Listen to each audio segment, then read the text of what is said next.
로마서입니다. 로마서, 로맨스 12장 chapter 12 verse 9 to 13 9절부터 13절까지 말씀입니다. 우리가 함께 읽겠습니다. Shall we together read now? 사랑엔 거짓이 없나니 악을 미워하고 선에 속하라. 형제를 사랑하여 서로 구애하고 존경하기를 서로 먼저 하며 부지런하여 게으르지 말고 열심을 품고 주를 섬기라. 소망 중에 즐거워하며 환난 중에 참으며 기도에 항상 힘쓰며 성도들의 쓸 것을 공급하며 손 대접하기를 힘쓰라. 아멘. 잠깐 말씀을 들어가기 전에요. I wanna tell you something else. 저는 굉장히 긴장을 합니다. I'm very nervous standing here. I already preached 30 years, past 30 years, but I'm nervous every time here because God watches me. And then I want everybody understanding God's word and apply your life. So I'm very nervous. How can I preach today? 항상 긴장하는 마음으로 서 있습니다. 여러분은 어떻게 생각하십니까? How about you? You think about it? I'm very excited every Sunday morning service. I expect to meet with you. 저는 매주마다 여러분을 만나는 것을 항상 기대하고 기뻐요. 여러분들은 어떻게 생각하십니까? How about you? 네. 그냥 막 기쁨이 있어요. 저는 여기서. I'm very happy to meet you. 여러분도 그렇지요? 아멘. 아멘. 감사합니다. 요즘 말씀을 볼까요? 네. 본문은 우리가 알겠는데 말씀은요. 1세기 기독교인들에게 주로 사용하는 권고의 형태를 가지고 있어요. 그리고 그리스도인들의 일상적인 생활 속에서 요구되는 윤리적인 그런 덕목을 말하고 있지요. 이 덕목은 크게 두 가지로 나눠져 있는데요. 첫째는 교회 안에 신자 간에 지켜야 할 넘어가야 될 것 같아요. 다음 거 넘겨주세요. 네. 첫째는 교회 안에서 신자 간에 지켜야 할 윤리들인 것이고 둘째는 교회 밖에서 지켜야 될 그런 윤리적인 것들입니다. 오늘 저는 첫 번째 것인 교회 안에서 우리 성도들 사이에서 지켜야 할 윤리가 무엇인지를 좀 설교하려고 합니다. 여기에는 5가지가 있어요. 넘버 1, 신자는 악을 미워하고 선에 속해야 하는 것입니다. 아멘. 9절에 보면 사랑의 거짓이 없나니 악을 미워하고 선에 속하라 이렇게 되어져 있지요. 사랑에는요 무조건적인 아가페의 사랑이 있지요. 그리고 친구 간의 사랑에 필레오가 있고 남녀 간의 사랑에 에로스가 있습니다. 이 가운데서 오늘 말씀은 사랑을 얘기하는데 이것은 헬라어로 아가페를 말하는 거예요. 이 아가페는 조건 없는 사랑이고 희생의 사랑을 말하는 것이지요. 대부분의 바울서 신서에 기록되어져 있는 사랑은 그리스도인이 다른 사람을 사랑할 때 하는 사랑을 표현하는 데 있어요. 그래서 본문에 있는 것도 역시 하나님의 사랑을 나타내는 것입니다. 그래서 사랑에 거짓이 없나니라고 하는 이 말씀은 하나님의 사랑에는 거짓이 없다라는 거예요. 즉 하나님이 우리를 사랑하시는 사랑에는 꾸밈이나 거짓이 없는 진실한 사랑이다라는 뜻입니다. 아멘. 아멘. 다음으로 악을 미워하고 선에 속하라는 말의 뜻은 무엇일까요? 악이라고 하는 것은 매우 사악한 것을 말합니다. 그러므로 그리스도인은요 인생에서 어떤 결정을 해야 하는 상황이 발생했을 때 또 악한 일이라면 어떻게요? 적극적으로 버리고 선한 일을 선택하라는 그런 생활 논리를 말씀해주고 계신다는 거죠. 과거 한국의 광고에 보면 이런 멋진 광고가 있었어요. 10년, 한 번의 순간의 선택이 10년을 정합니다. 상품 하나를 잘 고르면 10년 동안 잘 사용할 수 있습니다 라는 거죠. 혹시 여러분 중에도 아직도 옛날 골드스타 TV를 갖고 계신 분 있습니까? 여기 보니까 LG전자가 있더라고요. LG전자 located in town 있어요. 그래서 과거 골드스타 TV는요 오랫동안 고장이 안 났었습니다. 이처럼 우리가 무엇을 선택하느냐에 따라서 우리의 평생에 달라지는 엄청난 결과를 가져오게 됩니다. 실제로 어떤 일이 있었어요. 어느 7일 저녁에 2명의 젊은이가 타락하기를 작정하고 도박장을 향해서 갔어요. 그런데 공교롭게도 그 도박장 바로 옆에 철치가 있는 것입니다. 아주 작은 교회였어요. 아무 생각 없이 도박장으로 들어가는 두 청년 중에 한 청년이 우연히 교회 입구에 적혀있던 그 주일날 설교 제목을 보게 되었습니다. 거기에는 죄삭은 사망이다 하는 것입니다. 그 글귀를 보자 그 청년의 마음속에는 갑자기 죄의식이 생기기 시작을 했어요. 그는 다른 친구에게 야, 오늘 우리가 도박장에 가지 말고 교회 가자 이렇게 말했어요. 그러자 그 친구는 한번 결심을 했으면 가야지 쌀라이가 말이야. 교회가 뭐야 무슨 소리야 이랬던 거예요. 결국 한 사람은 자기가 처음에 결심한 대로 도박장으로 갔고 한 사람은 교회로 갔습니다. 그날 교회에 가서 예배를 드린 청년은 설교 말씀을 듣고 예수 그리스도를 구주로 영접하고요. 거듭나는 그러한 체험을 하게 되었습니다. 그때 회심한 청년은 그로부터 30년이 지난 다음에 미국의 대통령으로 취임하게 되었습니다. 그가 바로 미국에서 유일하게 연임하지 않고 2번을 당선했던 22대, 24대 대통령인 스티븐 그로버 클리블랜드입니다. 클리블랜드가 대통령에 취임하는 그 순간 30년 전에 도박장을 선택했던 그 젊은이는 감옥에서 자신의 친구가 대통령으로 취임하는 기사를 읽게 되었습니다. 그는 친구의 그 취임 소식을 듣고 가슴을 치며 후회를 했지요. 왜냐하면 그는 한순간의 선택이 자신들의 삶을 얼마나 다르게 만들었는가를 깨달았기 때문인 것입니다. 잠언 14장 16절에 가서 보면 우리에게 귀한 말씀을 전해주고 계시는데요. 지혜로운 자는 두려워하여 악을 떠나나 어리석은 자는 방자하여 스스로 믿는다라고 되어져 있어요.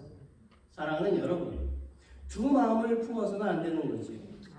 여러분의 마음속에 악한 생각이 들어와서 여러분을 유혹하려고 할 때에, 여러분을 나쁘게 만들려고 할 때에 그것과 싸워야 되는 거예요. 하와와 아담은 선악과 앞에서 불의와 선 두 가지를 놓고 싸우고 있었지요. 사단이 속삭입니다. 선악과를 먹어도 돼. 안 된다니까. 먹어도 돼. 안 돼. 하나님이 먹으면 죽는다고 했단 말이야. 그거 거짓말이야. 안 죽어. 먹어도 돼. 정말? 먹어도 안 죽어? 그렇다니까. 그래서 그것을 먹었어요. 너무너무 맛있는 거예요. 그래서 같이 먹고 너무너무 좋았지요.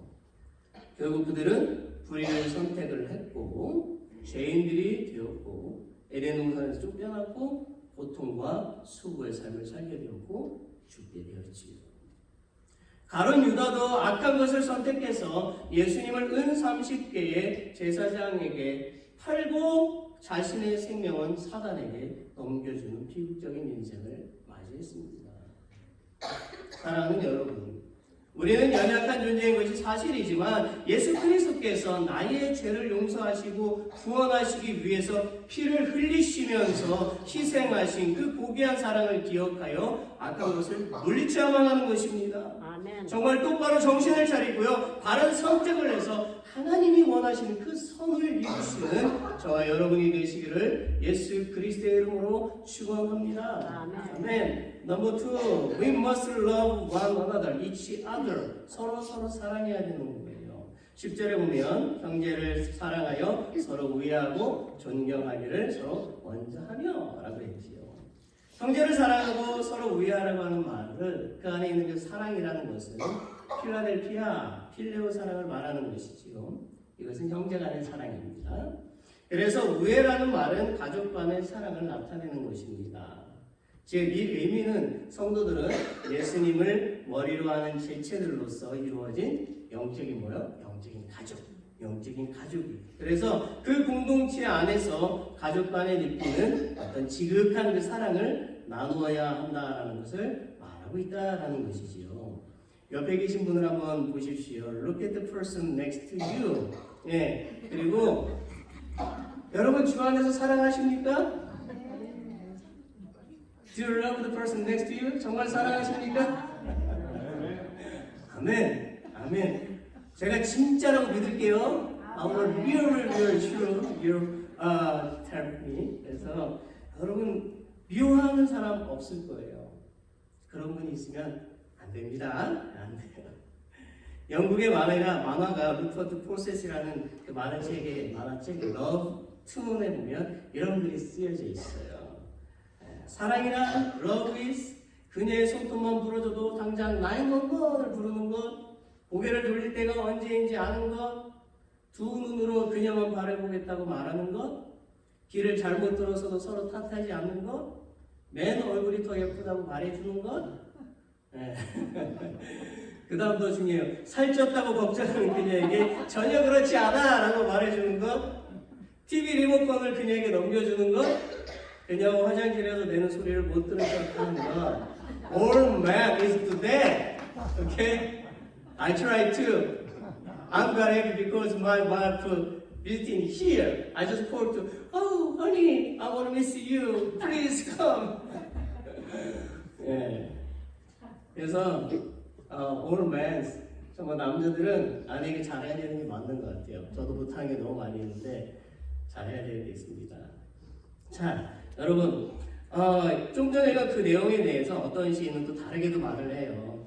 그녀의 손톱이 부러지면 주위를 게을리했다고 호통치는 것, 그녀의 약점을 자주 드러내는 것, 두 눈으로 다른 사람을 바라보는 것, 길을 잘못 들었으면 당신이 잘못했지! 라고 이렇게 당신을 지적하는 것, 화장 좀 하고 다니라고 막 핀잔 주고, 살 좀 빼라고 짜증내는 것, TV 리모컨을 내 거야!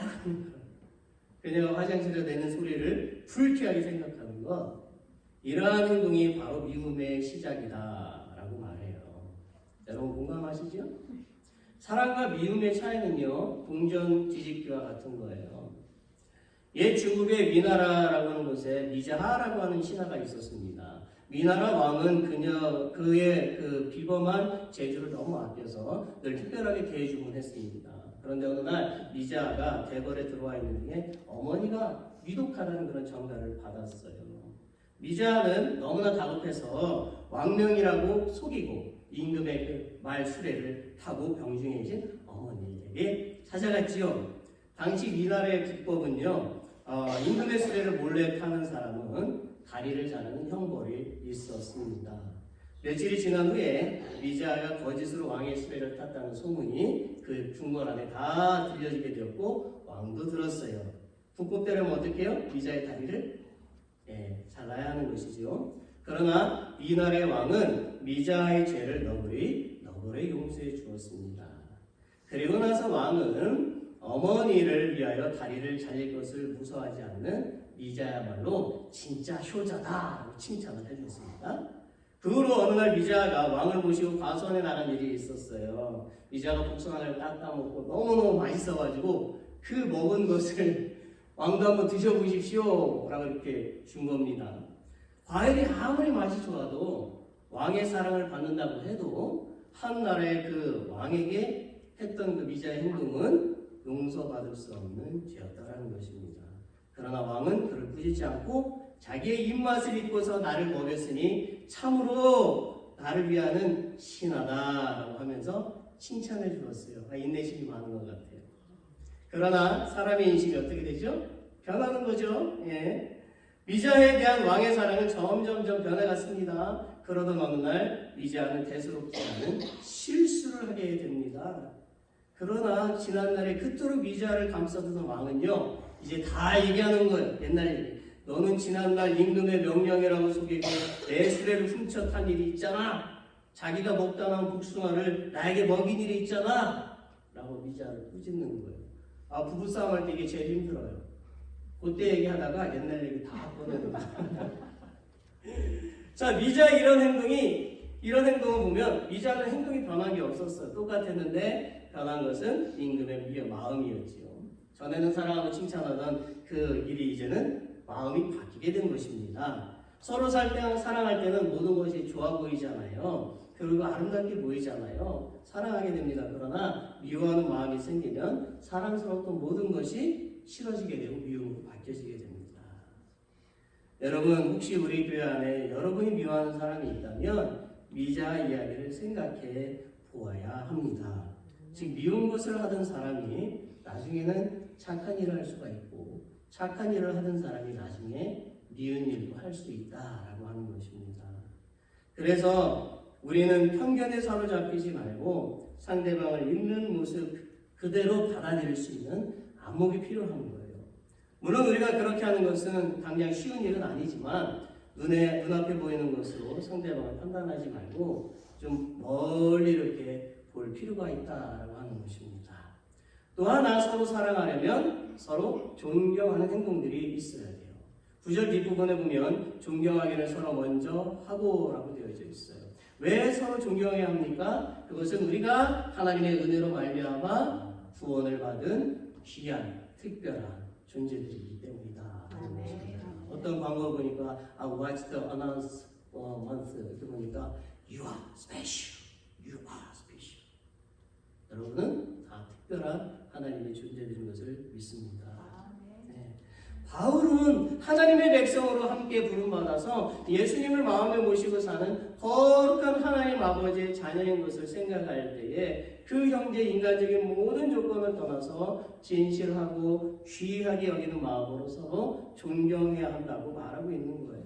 그래서 바울이 본절에서 말하고자 하는 것은 사랑은 이론만으로 낭비되는 것이 아니고 구체적인 그 인간 관계에서 베풀어져야만 한다는 것. 그리고 무엇보다도 그리스도 안에 있는 모든 성도들 간에 하나님의 가족으로서 사랑이 표현되어야 함을 말하고 있는 것입니다.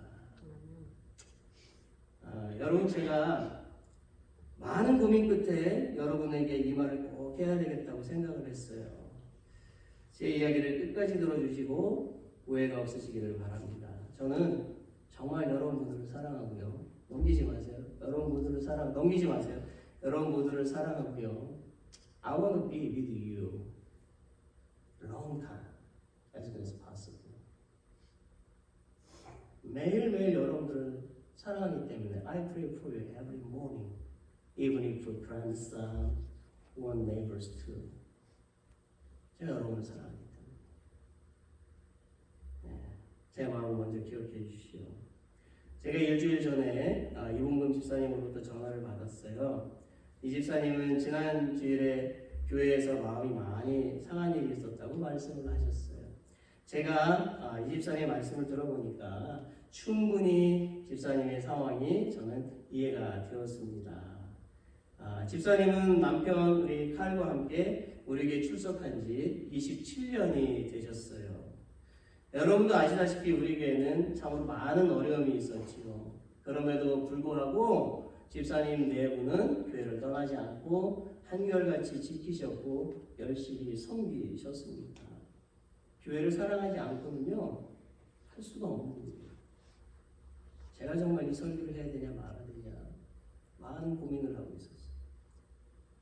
집사님은 그동안 교회를 매우 사랑하셨고 여러분들을 매우 사랑하셨고 27년 동안 한결같이 묵묵히 주방을 지키시고 음식을 만드시고 설거지를 하시고 성도들에게 나오는 음식들을 챙겨주셨지요. 우리는 마땅히 정말 집사님 네 분을 존경해야 되는 거예요. 정말 존경해야 되는 것입니다. 여러분, 이 집사님은 주방에 있는 것을 가장 편안하게 생각하고 계세요. 그리고 이 집사님은 단 한 번도 우리 사이를 나누려고 하는 것이 없었습니다. 그런데 누군지 저도 모르지만 집사님의 그 마음을 아프게 했던 분이 계셨던 것 같아요.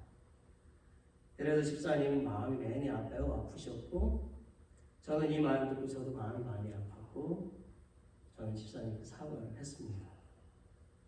여러분, 결국 저는 집사님은 주방에 계신 것이 가장 편하신 분이라는 것을 알았어요. 그리고 저는 우리 교회 어떤 사람도 한가름하고 있다고 생각하지 않습니다. 그러나 만약 그런 생각을 갖고 계신 분이 계시다면 회개해야 되는 거예요. 제가 담임 목사로서 여러분에게 정말 드리고 싶은 말이 있어요. 당부하고 싶은 말 3가지. 첫째는 우리 교회 모든 성도님들은 험담이나 비방이나 비난이나 정죄를 하지 않았으면 좋겠습니다. 저는 우리 교회 출석하시면서 이 교회는 문제가 많아 제대로 된 것이 없어 라는 말을 들을 때 기분이 좋지 않았어요. 만약에 여러분의 가족 중에서 누군가가 여러분의 가족의 허물을 동네방네 다 얘기하고 다닌다면 좋겠습니까? 둘째로 우리의 성도님들은 평가는 당 끼리끼리 모이는 것을 하지 않았으면 좋겠습니다. 물론 그런 게 없어요. 서로 잘 어울리시고 친교 식사를 하실 때 자유롭게 하십시오. 그러나 함께 같이 앉아서 식사를 한다면 더 좋을 것 같습니다. 셋째는 우리의 성도님들은 함부로 말하지 않으며 비밀을 잘 지키는 분들이 되셨으면 좋겠습니다. 여러분, 만약 여러분의 가정사를 누군가가 온 동네 사람들에게 말한다면 좋겠습니까? 제가 이 동네 한 달 살아봤지만 정말 한 사람한테 말하면 그냥 다 퍼진다는 것 같아요. 그래서 우리가 좀 말조심을 할 필요가 있다라고 이렇게 말씀을 드리고 싶어요. 여러분에게 오해가 없었으면 좋겠습니다. 사랑하는 여러분, 잠언 10장 12절에 보면 미움은 다툼을 일으켜도 사랑은 모든 허물을 가리운다라는 말씀이 있어요. 교회 안에 미움이 있는 것, 가정 안에도 미움이 있는 것은요, 서로 사랑하지 않기 때문이겠지요. 사랑하면 그 허물을 덮어주는 것입니다. 교회나 가정 안에 사랑과 존경이 꼭 있어야 되는 것입니다. 그래야만 우리가 바라는 소망이 이루어지고요, 기쁨이 생기고요, 그래서 행복한 교회, 그래서 행복한 가정이 되는 것입니다. 믿으십니까? 아멘. 너희들이 서로 열심히 주님을 섬겨야 하는 것입니다. 11절에 보면 부지런하게 게으르지 말고 열심을 품고 주를 섬기라고 했습니다.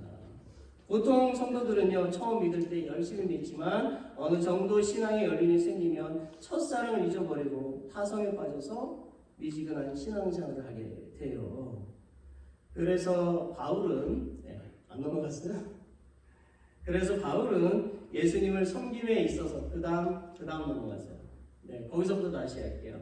보통 성도들은요, 처음 믿을 때는 열심히 믿지만 어느 정도 신앙의 연륜이 생기면 첫사랑을 잊어버리고 타성에 빠져서 미지근한 신앙생활을 하게 됩니다.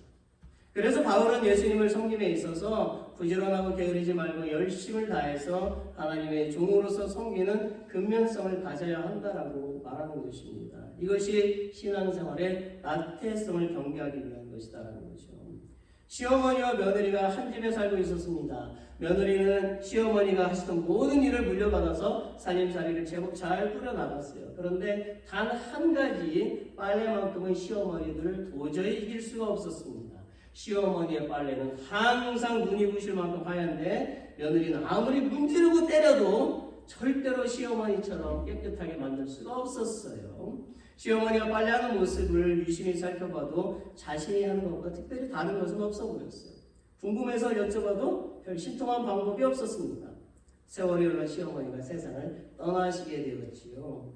며느리는 막 숨을 거두기 직전에 문득 빨래 생각이 나가지고 다급하게 어머니 빨래는요 어떻게 해요? 라고 그렇게 물어봤어요. 그러자 어머니가 마지막 하시는 말씀, 꼭 짜거라, 꼭 짜거라.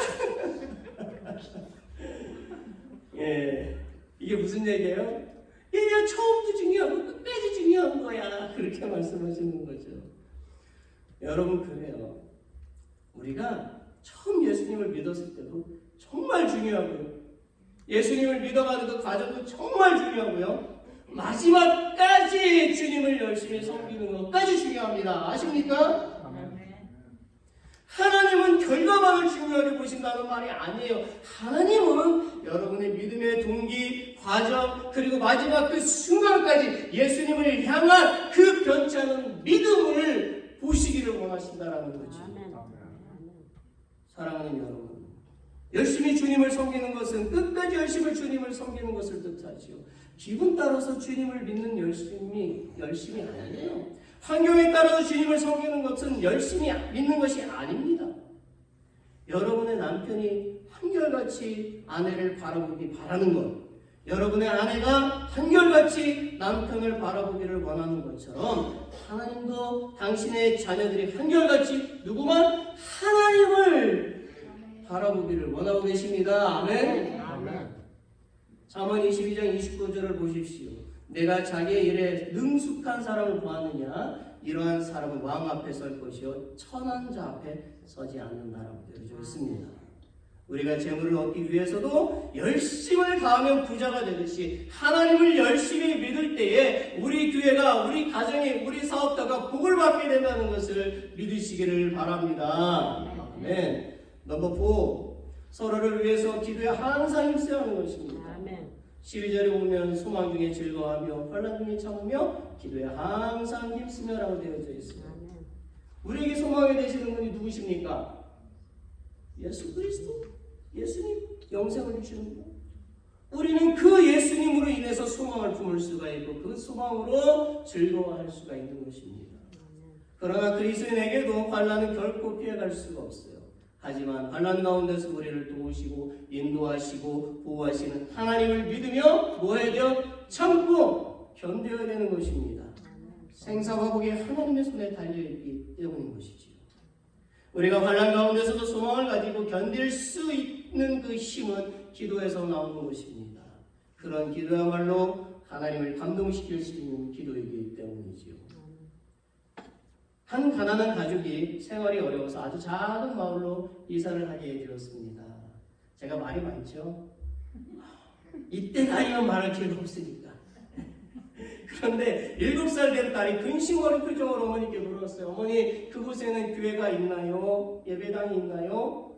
상상도 못하는 질문이죠. 주일학교 못 가면 어떻게 하지요? 어머니는 슬픈 표정으로 대답했어요. 얘야, 그곳은 아주 작은 동네라서 예배당이 없단다. 가족들이 열심히 이삿짐을 챙기는데 딸이 보이지 않는 거예요.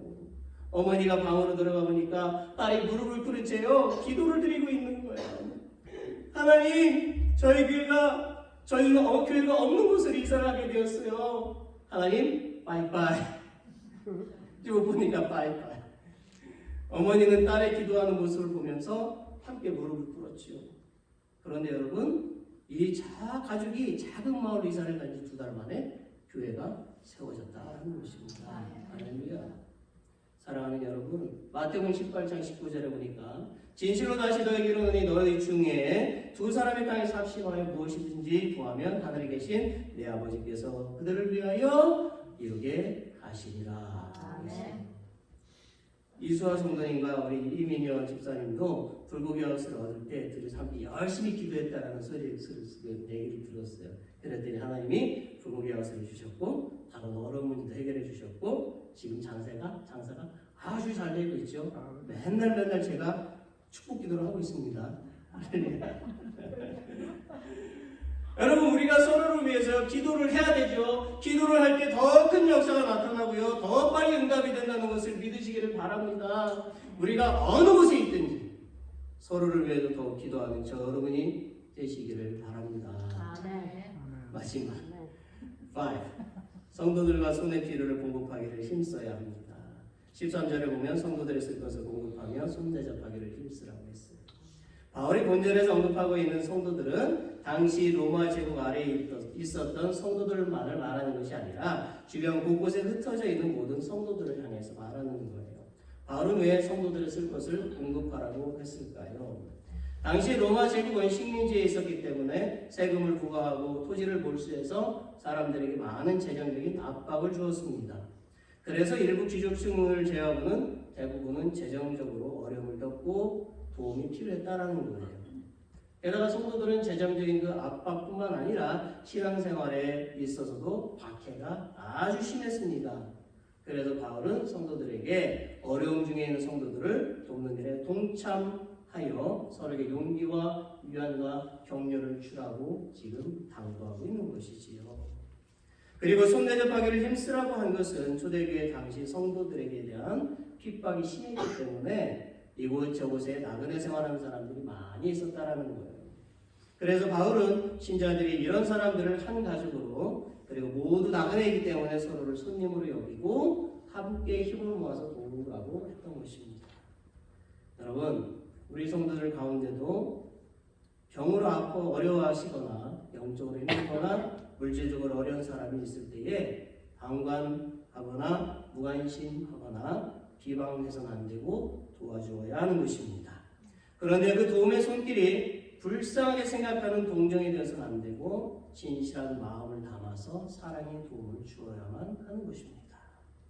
마치 우리의 일처럼 마음이 아파서 도와주지 않으면 안 되는 그런 진실한 마음, 그런 희생에 담긴 사랑의 마음으로 그저 주님 안에서 회복하기를 바라는 소망만을 가지고 겸손한 마음으로 도와줘야 되는 거지요.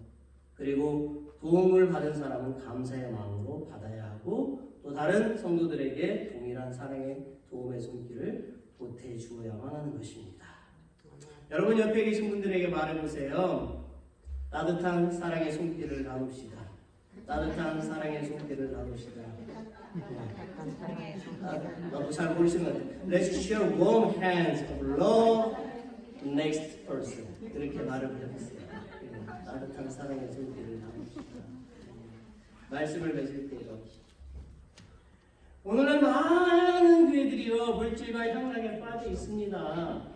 성도들도요 얼마나 거만하고 교만한지 정말 몰라요. 그래서 진리를 제대로 보지도 못하고 강한 자 앞에 무릎을 꿇고 약한 자에 불림하는 비겁하고 잘못된 신앙생활을 해요. 이것은 진정한 교회 모습도 아니고 성도의 모습도 아닌 것입니다. 이 세상에 세워진 최초의 교회 모습은 사도행전 2장 42절에 나타나 있는 교회입니다. 즉 최초의 교회 그리고 성도들의 모습은 함께 모이기를 힘쓰고 모여서 찬양하고 기도하고 예배드리고 함께 해온 음식을 나누어서 먹으면서 소망의 이야기를 나누고 예수님의 사랑을 나누었습니다. 거기에는 험담도 비난도 없었고 오직 주님의 사랑만 가득했어요. 사랑하는 여러분, 우리 교회가 그리고 모든 교회가 이 최초의 교회 모습으로 돌아가야 되겠지요. 예수님의 그 사랑의 나눔이 넘쳐서 미움이나 허물이 다 덮어지고 용서하는 그런 교회가 되어져야만 하는 것입니다. 하나님은 숫자가 많고 차가운 교회는 기뻐하시지 않으십니다.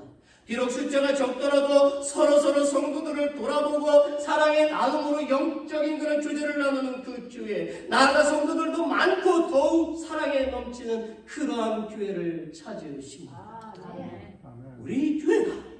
우리 교회가 그런 사랑의 나눔이 넘치는 그런 교회가 되어서 하나님께 더욱더 기쁨을 드리고 이 지역의 소망의 빛을 비추는 그런 교회가 되도록 최선을 다하는 저 여러분이 되시기를 예수 그리스도의 이름으로 축원합니다. 아멘.